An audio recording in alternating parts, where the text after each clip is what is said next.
Ebert reviews Sybil Shepherd, Ryan O'Neal, and Robert Downey Jr. in the romantic comedy, Chances Are. Robert Lindsay has his heart set on Hollywood in Burt Rigby, You're a Fool.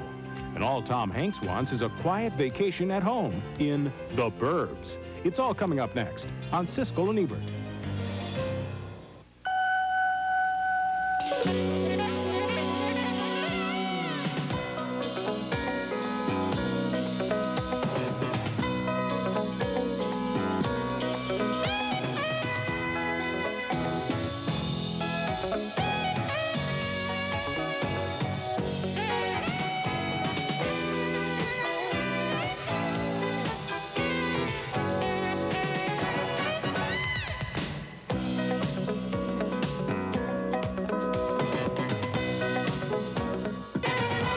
Holes in them, otherwise they explode. Sorry, Mom. This is my friend, Alex Finch. Hi, Alex. Hi. Have we met before? I don't think so. Sybil Shepherd has treasured the memory of her dead husband for 23 years, but now it looks like he's been reincarnated, and Chances Are, one of 5 new movies we're going to be reviewing this week. I'm Roger Ebert of the Chicago Sun-Times. And I'm Gene Siskel of the Chicago Tribune. Our first film is called Chances Are, and at first I groaned when its story turned into yet another story about an older man trapped in a younger man's body. But Chances Are is more than that. It's a delightful romantic comedy involving a number of fresh relationships. Sybil Shepherd stars as a widow whose husband returns 23 years after his death in the form of her daughter's college-age boyfriend. When the daughter brings him home, he surprises everyone by knowing a lot about the family and recalling a memory of his life before with Sybil Shepherd. Oh, honey, would you get the little silver corn holders, please? What corn holders? It's in the sideboard, second drawer down on the right.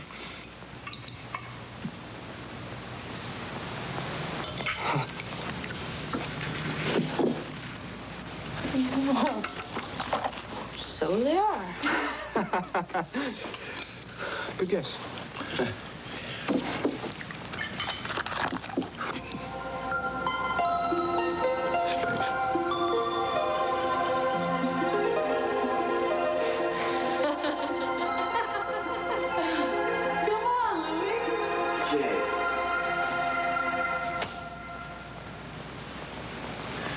Alex? Peekaboo. Easy on the vino, pal. Ryan O'Neal plays Shepherd's husband's best friend, who has had a long-time crush on her. She's starting to believe her daughter's friend just might be her late husband, Louis. Do you think it's possible for Louis to come back? Oh, Corinne, we're not going to go to another seance. No, I mean in another person's body. I have no idea, but somehow I don't think so.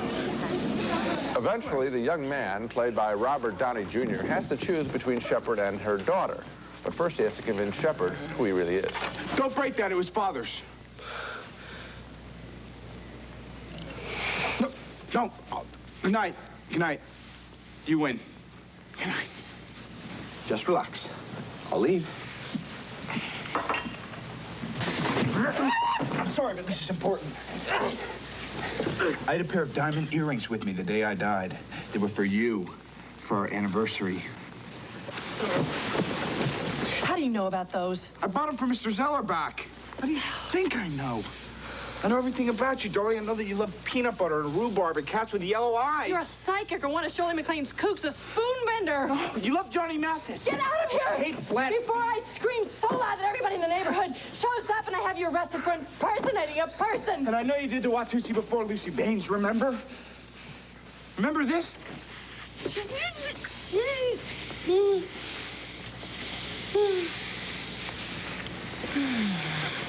That's a good scene. Both Shepherd and Downey are convincing in this very old-fashioned entertainment. Ryan O'Neal and Mary Stuart Masterson are just fine, too. Chances Are was written by Perry and Randy Howes, who also wrote the delightful film Mystic Pizza. They're a writing team of 2 sisters, and they get credit for enlivening what might seem, but definitely is not, a tired story. I had the same reaction you did in the first 15 minutes of the movie. I thought this is another retread of Made in Heaven, Heaven Can Wait, and 16 other reincarnation movies. And then, you're right, the writing, the acting, the wit, the humor, the timing, even some moments of genuine emotion, and the complexity of what's happening becomes really delightful. And the movie is a treasure. I was really surprised. I was completely surprised, and I guess it proves that any formula, no matter what it's done, if it's done well, can be redeemed and work, and no matter how many times we've seen it. And I think it really does start with the good writing, and that's why when I read that these people did Mystic Pizza, I said, well, there's the key. And the performances. Now, Robert Downey was in a movie we reviewed a week or so ago called True Believer, in which I felt he was only just basically ordinary. In this movie, the movie really does revolve around him. I'm sure Sybil Shepherd is the star as far as most people are concerned, but it's Downey's character who comes back and who has the relationship with both of these women, and it's a really fine performance. If that didn't work, nothing else would work. Very good.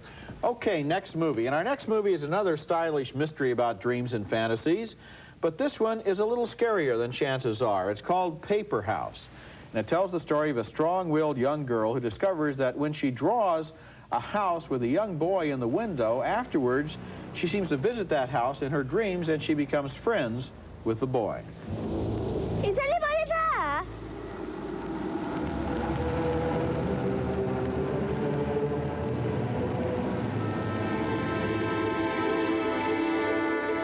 Can I come in? I can't hear you.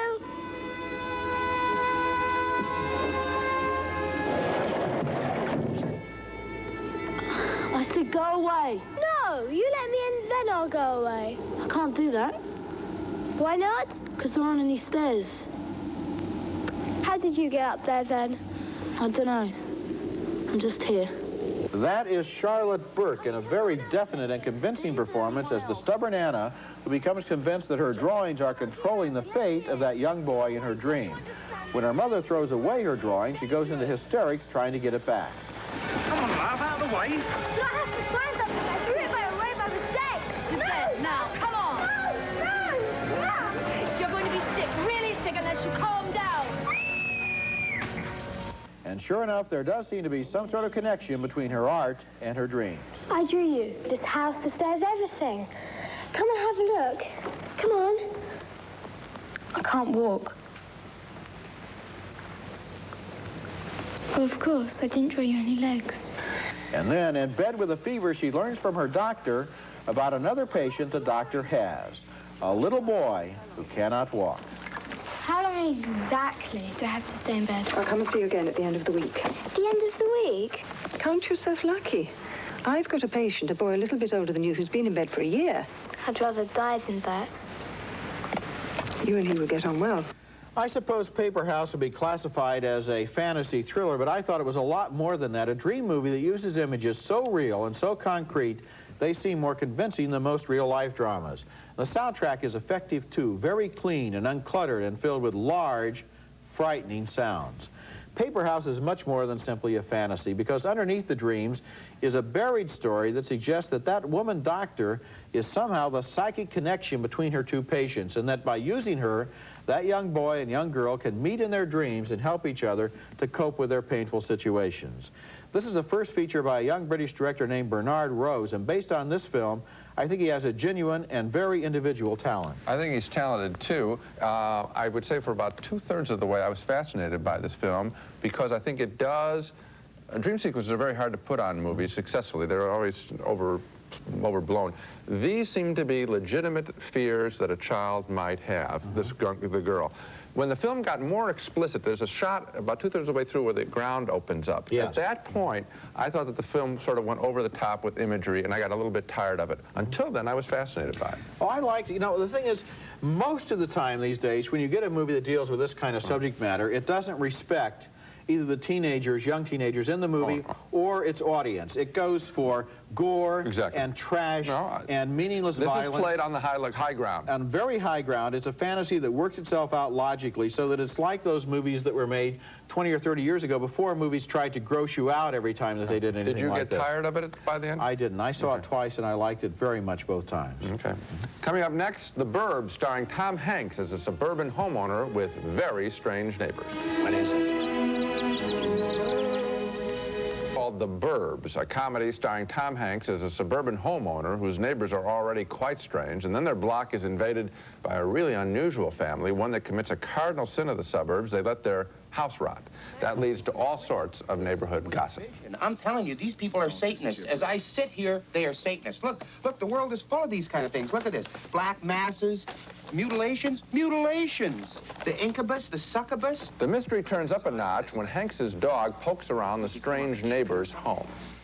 Where the hell did Vince get this?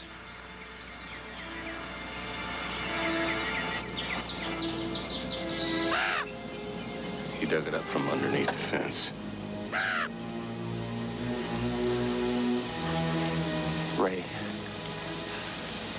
Ray, there's no doubt anymore. This is real. Your neighbors are murdering people. Eventually, a couple of the neighbors scare up enough courage to visit the strangers. And what do you bring suspected ghouls? Brownies.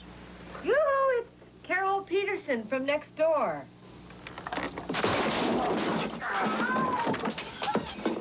There go the brownies. Hi. Welcome to Mayfield Place. We're your neighbors. We brought dessert. Is your mother home? I wasn't amused by the Burbs. Tom Hanks seems smarter on screen than to suffer through this story. We wait for him to leap ahead, and the film's parody of suburban life is hardly original. The neighbors are not frightening, nor are they funny. I can't think actually of anything I liked about the Burbs. I know it's a big hit in its first weekend because of Tom Hanks' star power. I was stunned.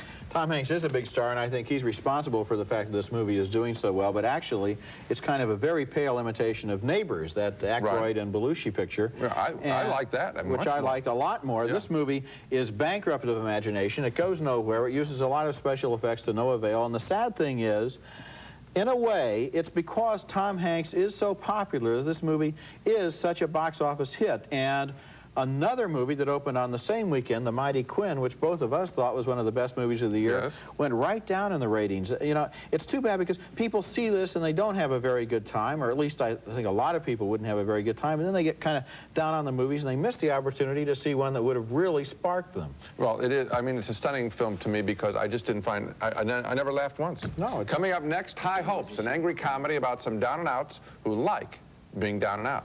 When are you going to smarten yourself up? The day they machine gun the royal family, I'll come here and put a tie on. Our next movie, and the story begins in 1971 when I saw a film that was called Bleak Moments, directed by a man named Mike Lee. The film told the story of a lonely woman who lives with a retarded sister and has a social life that's made up mostly of pain and embarrassment. It made an immense impression on me, that film, but there were no more feature films by Mike Lee, who spent the next 18 years working in England on TV and on the stage. But now, at last, there was a second full-length film from Lee, and it's quite different from the first one, but just as remarkable.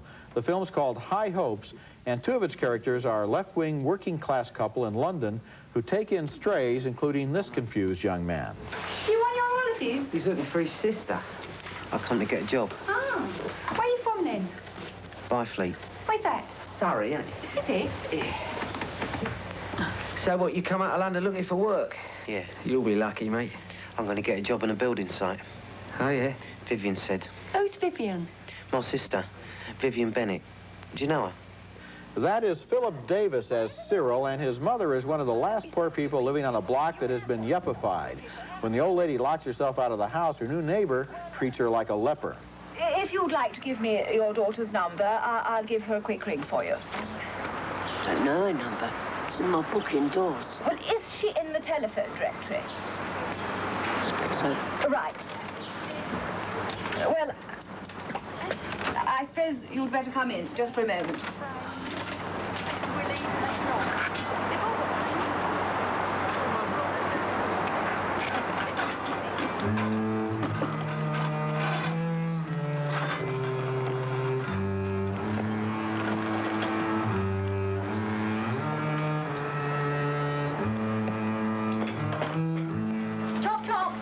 That is savage satire, but when Cyril and his sister give a birthday party for Mom, the sister's not much friendlier. She's on the edge of a breakdown. Mum, pick up your glass. Pick it up! Don't talk to her like that. Shirl, this is a family occasion, all right? I would like to propose a toast to Mum's birthday because it could be our last.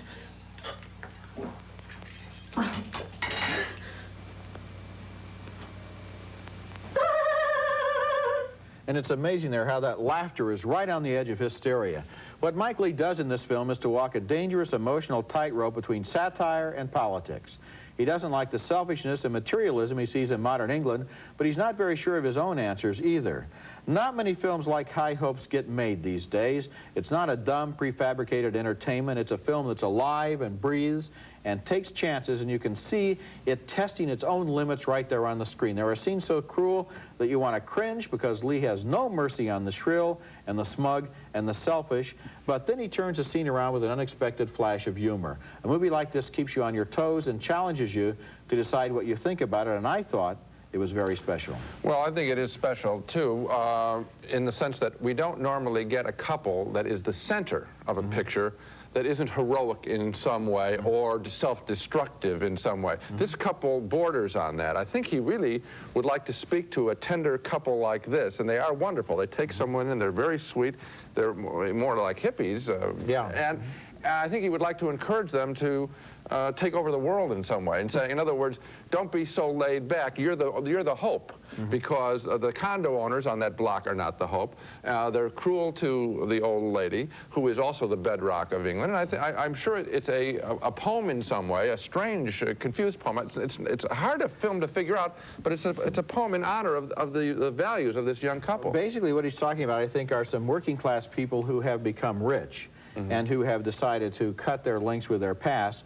And then this working class couple that has remained poor and has, instead of going into left-wing politics as they would have 20 years ago, has basically gone into smoking hashish, listening to music, and sitting around thinking about how wonderful everything is. So that it's a movie about how both sides of the equation are out of whack in England right now. Okay, coming up next, the story of a miner who fancies himself as the next Fred Astaire or Gene Kelly. His story is called Burt Rigby, You're a Fool. Just sing in the rain. Orville Rigby, You're a Fool. That's what an English coal miner is told as he pursues a career in show business.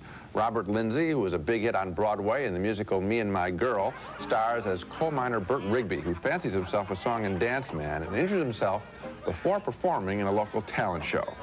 Is that real blood? He's pretending it's ketchup. He is not pretending. It's real blood and he's very brave. Looks like ketchup.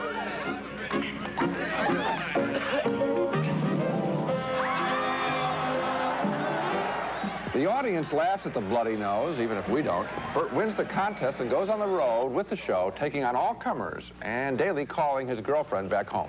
Have you met any other exciting people? Well, they're no strange ladies, if that's what you mean. What's Mrs. Trample like?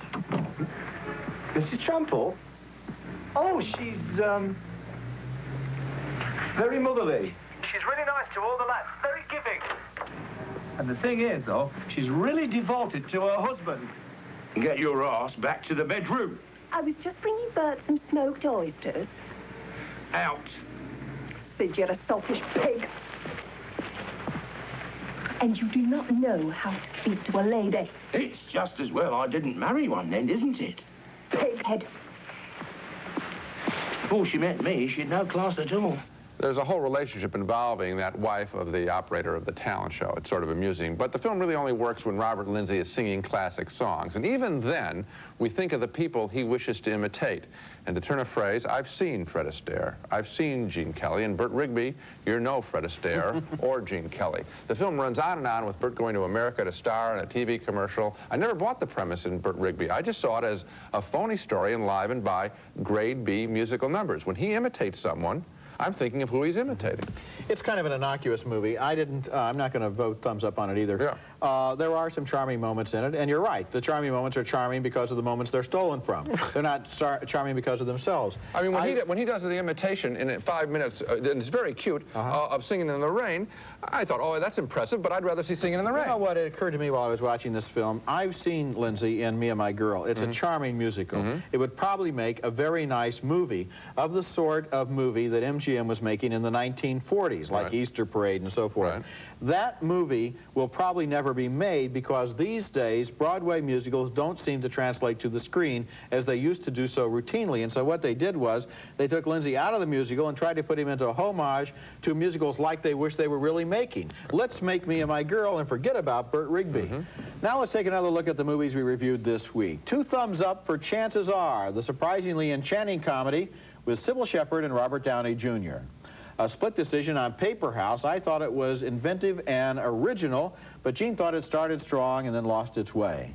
2 thumbs down for The Burbs. Even Tom Hanks can't save this dismal exercise in soft-headed satire. We both voted thumbs up for High Hopes, the eccentric and original satiric comedy by Mike Leigh. And finally, we both voted thumbs down on Burt Rigby, You're a Fool, which was a musical reminder of better musicals. And so, High Hopes and Chances Are. And also, we mentioned before this film, Mighty Quinn. Yeah. I would really encourage people to see it before it disappears. This could be gone another week. This is a movie that a lot of the critics have really dumped on it. I don't think they understood it. They weren't maybe... It's a great... kind of zeroing in to exactly what the movie was, and so they thought they were seeing something else. We saw a musical today, yes, Burt Rigby, You're a Fool, which is a pale imitation of previous musicals. The Mighty Quinn is an original musical set in Jamaica, reggae music. Absolutely right. That's it for this week. Next time we'll review New York Stories, 3 short films by directors Martin Scorsese, Francis Coppola, and Woody Allen. You know, his father was completely bald, too. I'm not completely bald. You will be. Also, Farewell to the King, starring Nick Nolte as a World War II soldier who becomes a king to the natives in a Borneo forest. That's next week, and until then, the balcony is closed. Raisinets and Goobers are playing everywhere, starring plump, juicy raisins and great golden peanuts. Both now feature creamy Nestle milk chocolate.